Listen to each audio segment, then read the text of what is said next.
Hey Canucks fans, hope you're well on this Thursday. The sun did indeed rise. We're all okay. We're still all loyal Canucks fans. Just wasn't maybe the start to the season that we wanted. But yes, what's done is done. We got a point. We lost 6-5 in overtime. It was a pretty entertaining game. And if that's an indication of what these games are going to be like this season, then I'm mostly all for it. I would still love for us to win, but a lot of offense, a lot of excitement, some drama, and of course some extra time as well. So I'm not going to break down the game from last night, rather talk about some reflections now that we've had a few hours to process it and a few hours since the Canucks actually took the ice at UBC as they move on to game 2 now and look forward to hosting the Philadelphia Flyers, Matvei Michkov, the heralded rookie, and of course Alex Edler retirement night as well. So all those things I can talk about more tonight on my live stream at 11. I hope you join me. Going to be giving away some tickets, not to tomorrow night's game, but to a future game, and of course previewing not only tomorrow night's game, but my big 24-hour live stream this weekend. So a couple quick thoughts about last night, and then a look at how the Canucks lined up in practice today. So obviously, exciting first period. A lot of good scoring chances, breakaways, partial breakaways. It felt like one of my roller hockey games, actually. It felt with that much open ice. And then it seemed like the Canucks really sat back in the second and third periods. And Brock Besser talked about that. Rick Tocchet talked about that. And then in overtime, maybe a weird coaching decisions to have Hronek start, then go to Hughes and then back to Hronek. And Hronek ultimately ended up getting burned on that game-winning goal by Calgary. Now, when you look back at the game overall, some good things. The power play scored twice, but they did allow a shorthanded goal, so that wasn't good. You like JT Miller's effort, the Gordie Howe hat trick, the goal, the assist, a couple bad giveaways, a very important goal, of course, the big hit, the fight. So Miller was as engaged as anyone else on the ice last night, and that's what you'd expect from a guy as sturdy and as feisty and as good of a leader that Miller is. Quinn Hughes, I thought, was pretty good. Earned his 2 points. I thought Besser was good. Could have had even more than 2 goals. Thought Petey was okay. I thought our new guys relatively good. In order, I thought DeBrusk was good. I thought Heinen and Sherwood were average. I think Sprong started really good, and then we only got 4 shifts in the third period. And our 2 new defensemen struggled together, Forbert and Desharnais, and maybe that led to one of the changes at practice, which I'll talk about in a second. And Archer Silovs, I'm not going to completely blame him for all 6 goals, even though I don't think any of them were tips or they're all straight in. He's still having trouble tracking the puck a little bit. He still has trouble seeing around and through his bigger defensemen and screens. So we'll see. Like, I'm not giving up on Silovs because of one game, but I do think it wasn't his strongest game. But I do think the Canucks, hopefully they have confidence in him. But it doesn't mean necessarily that he's going to start tomorrow night against the Philadelphia Flyers. So, and again, I'm not going to blame Silovs for all 6 goals. A lot of them were defensive breakdowns as an entire team. But as I did my goal breakdown, a lot of the breakdowns, they weren't necessarily one individual, didn't have a horrible, it wasn't just one guy who had a bad game. Collectively, the team defense was very poor, and that's obvious when you allow 6 goals in one game. So Rick Tocchet today, in meeting with the media, he seemed to be in really good spirits. He acknowledged that, yeah, he actually didn't ream the guys out, didn't yell at them, get mad at them, start throwing stuff. He said they knew already. They were already mad enough.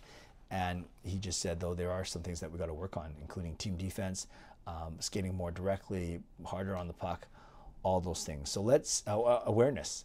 So let's see what happens tomorrow as the Canucks play game number 2. And this is how I think they're going to line up. Usually because practice time is so rare, especially as the season gets going, you usually practice as you're going to play. So if that's the case, we're probably looking at 2, if not 3 lineup changes tomorrow. So up front, you have the same top 6 of Miller, Besser, and Heinen, and then Pettersson with DeBrusk and Sprong. So those 2 lines are going to stay intact. The third line, it looks like Pius Suter is going to join that third line, but not at the expense of Aatu Räty. Instead, he's going to move to the wing with keeping Räty in the center and Garland on the other wing. So it's actually Räty centering Garland and Suter, as opposed to Suter centering Garland and Hoglander, like I thought they might have done even for opening night. So again, third line of Räty between Garland and Suter, and then Hoglander moves down to the fourth line to play with Sherwood, centered by Teddy Bluger, and that means that Nils Aman gets bumped. So the extra forwards today were Nils Aman, who got bumped from the fourth line, And Arshdeep Bains, who looks like, well, I don't know if they officially called him up, or are you allowed to just come and practice if you're not called up? Regardless, Arshdeep Bains was at practice day, and him and Nils Aman were the 2 extra forwards. Then on D, of course, the same top 4 of Hughes, Hronek, Soucy, and Myers. And then instead of Forbert and Desharnais, Noah Juulsen drew into at least the practice on the right side of Derek Forbert, and that means Vincent Desharnais was the extra defenseman. And after practice, Rick Tocchet spoke about the fact that maybe all 3 of those guys are going to have to get used to rotating in and out. Maybe not so much Forbert if he's the only lefty, but certainly Desharnais, I don't think, I got the sense that Rick Tocchet has spoken to Desharnais and said the expectation, you shouldn't expect to play all 82 games, depending on merit, depending on who's playing well, matchups, that Juulsen will get in there for some games as well. And already we might see it for game 2. So again, Hughes, Hronek, Soucy, Myers, and it looks like it's going to be Forbert with Juulsen. Juulsen not as big, obviously, as Vincent Desharnais, no one is, but a bit of a better skater and still plays with the same level of edge, so to speak. And then I think in goal, it will be Kevin Lankinen. Even before last night's game, I was saying, unless Archer Shilovs has a 40-save performance or a shutout win, I think the plan was to go to Lankinen all along. At least I would. Get both guys in to a home game each before you go on your first road trip. Get Lankinen some confidence as well, so he looks like it's true competition. It's not just Shilovs, and you only bring Lankinen once in a while.